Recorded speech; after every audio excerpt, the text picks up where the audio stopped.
Oula, c'est flou, je vais régler ça. Voilà ce que ça donnerait si j'étais déter à animer tous mes personnages. Bon, aujourd'hui on va parler d'un sujet qui me tient à cœur, pour plusieurs raisons, les OST. Mais voilà, avant ça, un OST, ça veut dire Original Soundtrack, ou des bandes sons originales. Les OST, que ce soit dans un film ou un animé, c'est ce qui nous plonge dans la série ou le film. Qu'est-ce que serait Star Wars sans ça ? Que seraient les Avengers sans ça ?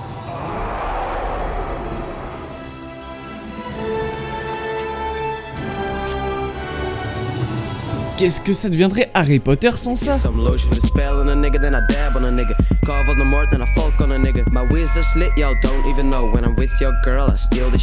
Que ce soit des moments tristes ou épiques, c'est bien eux qui mettent l'ambiance et qui font vivre ces scènes. Alors, je vais donner les compositeurs que j'affectionne tout particulièrement, pourquoi je les aime et surtout les OST qu'ils ont pu faire avec leurs différents animés. Je vais commencer par Sagisu Shihiro, connu pour les OST surtout de Bleach et de Maggie, mais il a aussi fait les OST de Black Bullet, Evangelion ou même Berserk. J'aime beaucoup car il a adapté chaque OST à son animé. Par exemple, Maggie, il a fait des OST très orientales, ou même Bleach, quand il y a les Espadai, il fait des OST hispaniques et ça rend super bien.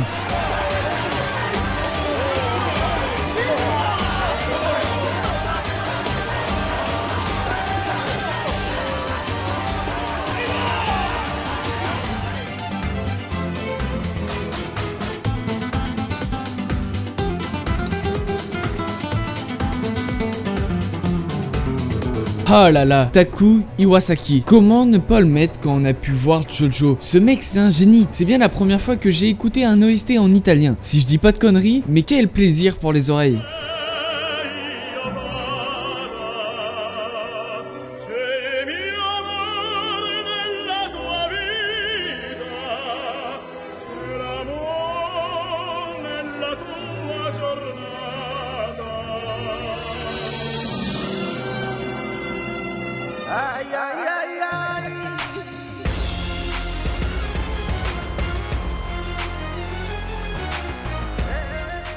Yuki Hayashi, que ce soit dans la tristesse ou même dans des fights épiques, ses OST sont toujours plus ultra. Donc oui, c'est elle qui a fait les OST de My Hero Academia, IQ ou même Fate Zero. Alors comment dire qu'elle est incroyable. En plus, en parlant de Fate, Hideyuki Fukasawa a fait les OST de Fate Stay Night. Alors comment dire que Yuki Hayashi et Hideyuki, mais je les aime carrément.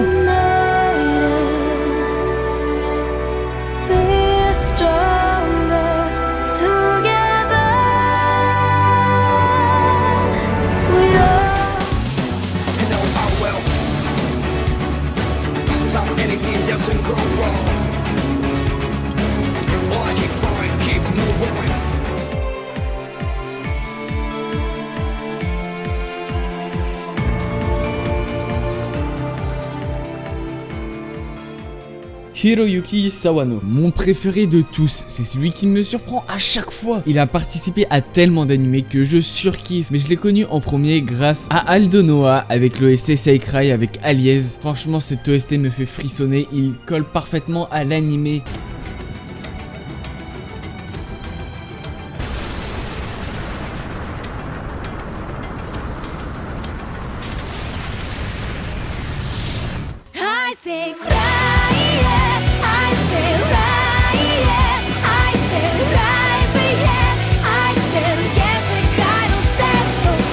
Il a même fait les OST de Shingeki no Kyojin, dont mon préféré Call of Silence. D'ailleurs, j'ai déjà fait un spectacle de danse avec cet OST. Et ce qui est intéressant avec Hiroyuki Sawano, c'est que j'ai fait plusieurs spectacles avec ses musiques. Donc j'ai déjà fait un spectacle avec un OST de Owari no Seraph, Unjo Knight, ou même Cabaneri of Iron Fortress, et franchement, une pure merveille pour les oreilles. C'est vraiment ce genre d'OST que je surkiffe, un peu épique et triste à la fois, que j'essaye de remettre dans certaines de mes vidéos, voire la plupart. Il a même fait des OST de Recreator ou même Guilty Crown. J'ai rien de plus à dire, ce mec c'est un dieu de la musique.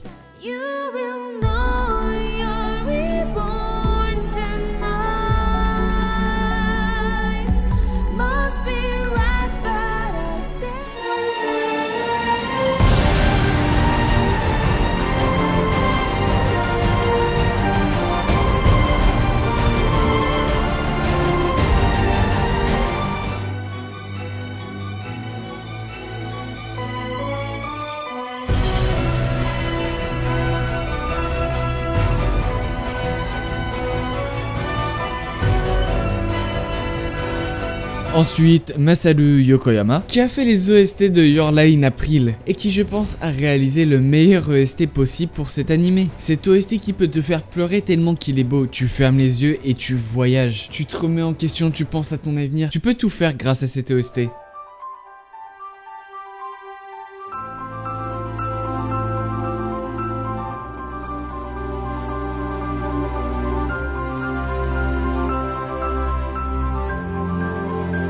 Pour finir, Radwimps, c'est le groupe qui a fait les OST de Your Name ou même des Enfants du Temps, qui pendant les films de Makoto Shinkai, qui m'émue à tel point que j'ai les larmes aux yeux, ils me font tellement voyager, ils s'imbriquent dans l'ambiance du film tellement bien que je suis amoureux en fait de Radwimps en fait. Je suis allé voir au cinéma Tenkinoko et je vous assure qu'au premier OST que j'ai entendu, il a pu me faire voyager à travers le film, à travers moi-même. J'étais dans une symbiose totale.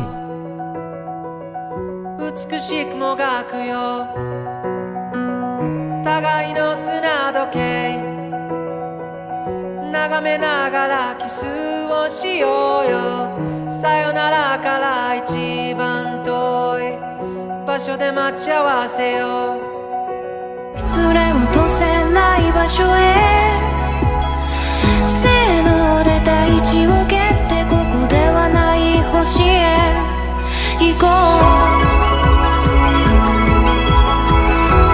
Voilà mes compositeurs préférés. Bien sûr par OST, c'est compositeurs et chanteurs qui font le tout. Même s'il y en a beaucoup d'autres que j'aurais aimé mettre dans la vidéo. Mais sinon, la vidéo aurait fait plus d'1 heure. J'espère que quand même cette vidéo vous aura plu. Sur ce, vivez votre vie à fond. À la prochaine, Janamina.